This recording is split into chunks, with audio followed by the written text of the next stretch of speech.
سب سے زیادہ اللہ کی رضا کس کو ملتی ہے؟ جو اللہ کے لیے جان دے دے. کمال کی بات یہ ہے، کوئی کافر اس پہ اشکال کر سکتا ہے کہ جس نے اللہ کے لیے جان دے دی تو اللہ نے تو جان ہی لے لی اس کی، اب کیا رہ گیا اس بیچارے کے پاس؟ کیا خیال ہے بھائی؟ بھائی سب سے بڑی قربانی کیا ہے؟ اللہ کے لیے جان دے دینا، جو بارڈر پہ ہمارے فوجی دے رہے ہیں. اس لیے خدا کے لیے اپنے جو عسکری طاقتیں ہیں نا، جہاں دفاع کی بات آئے ان کو سپورٹ کیا کرو. غلط کمنٹ جب میں دیکھتا ہوں تو خون کھولتا ہے.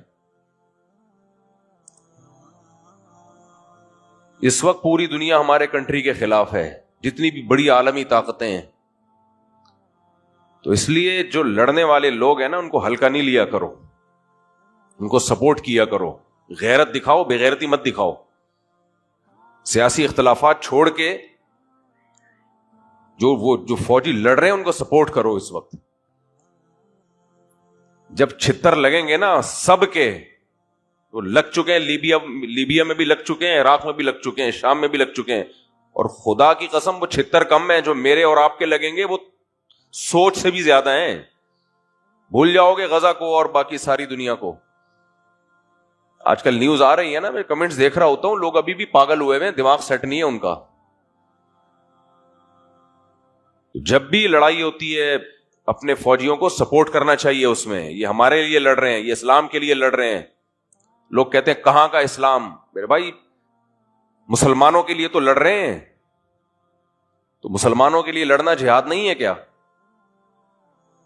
نبی صلی اللہ علیہ وسلم نے فرمایا من قتل دون مالہ فہو شہید. جو اپنی جان مال بچاتے ہوئے مارا گیا وہ بھی شہید ہے. تو ملک بچا رہے ہیں، اور یہ ملک بھی مسلمانوں کا ملک ہے. ایسے ایسے صحافی ہیں، اتنی غلاظت، اتنا گند پھیلا رہے ہیں سوسائٹی میں. اور ان میں میجورٹی وہ ہے جو ملک سے بھاگے ہوئے ہیں، ان کو پاکستان سے کچھ لینا دینا نہیں ہے. اتنی تلبیس، اتنا حق اور باطل کو خلط ملط کر کے بیان کیا جا رہا ہے. لوگ سن رہے ہیں، بیٹھ کے کمنٹس کر رہے ہیں. کسی بھی ملک کی جب فوج کمزور ہوتی ہے نا، تو فوج کا نقصان نہیں ہوتا اتنا. پبلک گئی، بیڑا غرق. اور حیرت کی بات ہے، کئی اسلامی ملکوں کے حالات، ایران کا دیکھو کیا کیا ہے. تو یہ ایک ایک کر کے نمبر آئے گا سب کا پھر. خیر کہیں اور کو جا رہا ہوں میں. بات کیا چل رہی تھی، دماغ سے نکل گیا. نہیں میں وہ بات کر رہا تھا شادی کو چاہیے، دونوں کا الگ الگ سوچ ہوتی ہے. خیر تو سارا مسئلہ ہے برداشت کا. خواہشات پورا ہر ایک پوری کرنا چاہتا ہے. میں بتا رہا تھا شہید کی مثال، کہ شہید اللہ کے لیے جان دے دیتا ہے، لیکن ملتا کیا اس کو؟ اس کی تو جان ہی گئی. تو سب سے بڑا اشکال تو یہاں ہوگا، جس نے خدا کے لیے، اللہ کے لیے جان دی ہے، اللہ کے لیے جس نے قربانی دی ہے، اسے تو کچھ بھی نہیں ملا. اس سے تو اللہ نے جان ہی لے لی، تو رہ کیا گیا اس کے پاس؟ تو بھائی یہ ان لوگوں کی باتیں ہیں جو آخرت پہ یقین نہیں رکھتے. اسی سے آخرت کا پتہ چلتا ہے، اسی سے آخرت کا پتہ چلتا ہے کہ دیکھو یا تو خدا ہے یا نہیں ہے. دونوں میں سے ایک ہی بات ہوگی نا. ہم مدرسے میں جب پڑھتے تھے نا، تو جنہوں نے منطق پڑھی ہے تو وہ اسٹائل یہ ہوتا ہے، یا تو یہ ہے یا نہیں ہے، پھر یہ اس کی اتنی صورتیں، یا تو یہ صورت ہوگی یا یہ صورت ہوگی. اس کو کہتے ہیں وجہ حسر کے ساتھ. اس سے آدمی نتیجے تک پہنچ جاتا ہے. بھائی اس کی دو صورتیں ہی بن سکتی ہیں، یا تو یہ ہوگا یا یہ ہوگا. جتنے امکانات ہوتے ہیں نا، اس کو آپ جب کسی چیز کا تجزیہ کرتے ہیں نا، تو اس کے پہلے جتنے بھی امکانات ہوتے ہیں ان امکانات کو کھول دینا چاہیے. جب بھی کوئی کام کرنے جاؤ نا، تو اس میں یہ سوچا کرو اگر میں یہ کام کروں گا تو یہ بھی ہو سکتا ہے، یہ بھی ہو سکتا ہے، یہ بھی ہو سکتا ہے. تو یا تو یہ ہوگا یا یہ ہوگا، یا دونوں میں سے کچھ بھی نہیں ہوگا. تو اگر یہ ہو گیا تو پھر اس میں یہ ممکن ہے، یا تو یہ ہوگا یا یہ ہوگا یا یہ ہوگا. مثلا جمشید نے پیسے مانگے آپ سے، تو آپ نے اس کو پہلے ایسے نہیں اٹھا کے پکڑا دیا. آپ کہو یا تو میں اس کو پیسے دوں گا یا نہیں دوں گا. اگر میں پیسے دوں گا تو پھر کیا ہو سکتا ہے؟ یہ ہو سکتا ہے کہ ہو سکتا ہے یہ لے کے بھاگ جائے. یہ بھی ہو سکتا ہے کہ نہ لے کے بھاگے، لے کے بھاگ گیا پھر تو گلی مک گئی، نہیں بھاگا تو پھر ہو سکتا ہے کہ کاروبار میں پروفٹ ہو سکتا ہے کاروبار میں پروفٹ نہ ہو۔ اگر کاروبار میں پروفٹ نہیں ہوا تو بھی بیڑا غرق، اور اگر پروفٹ ہو گیا تو ہو سکتا ہے جو اوریجنل پروفٹ ہے وہ یہ بتائے اور ہو سکتا ہے چھپائے۔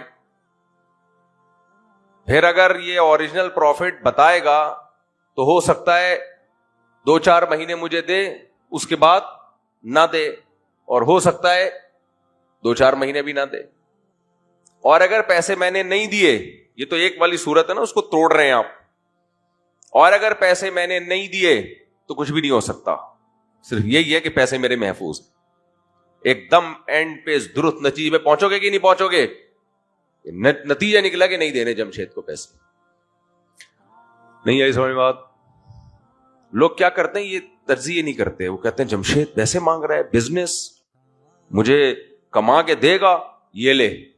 او بھائی سارے امکانات پہ غور کرو، نہیں دیے پیسے تو کیا کیا ہو سکتا ہے؟ نہیں دیے تو یہ ہو سکتا ہے کہ وہ ناراض ہو سکتا ہے، بس اس کے علاوہ کچھ بھی نہیں ہو سکتا۔ اب وہ ناراض یا تو ناراض ہوگا یا نہیں ہوگا، اگر نہیں ہوگا تو کوئی بات ہی نہیں ہے، اور اگر ہوگا تو اس کی ناراضی سے کیا کیا ہو سکتا ہے؟ اس کی ناراضی سے یہ ہو سکتا ہے کہ آپ کو ہو سکتا ہے نقصان پہنچائے، ہو سکتا ہے نقصان نہیں پہنچائے، نہیں پہنچائے تو کوئی مسئلہ نہیں ہے، نقصان پہنچائے تو کیا نقصان پہنچا سکتا ہے؟ تو اگر آپ سمجھ رہے ہو کہ آپ کے وہ سسرال سے اس کا تعلق ہے، یہ ایسا ناقابل تلافی نقصان پہنچا سکتا ہے کہ وہ پیسوں کے نقصان سے زیادہ ہے، تو پھر ٹھیک ہے غور کر لو، اور اگر ایسا نہیں ہے چل پتلی گلی سے نکل۔ اس کو کہتے ہیں وجہ حسر کے ساتھ کسی چیز کو بیان کرنا۔ تو ہر چیز میں یہ سوچا کریں، یا تو یہ ہوگا یا یہ ہوگا۔ ہمارے حضرت کے پاس کسی کا فون آئے کہ ڈاکٹر نے کہا ہے تم ہارٹ پیشنٹ ہو،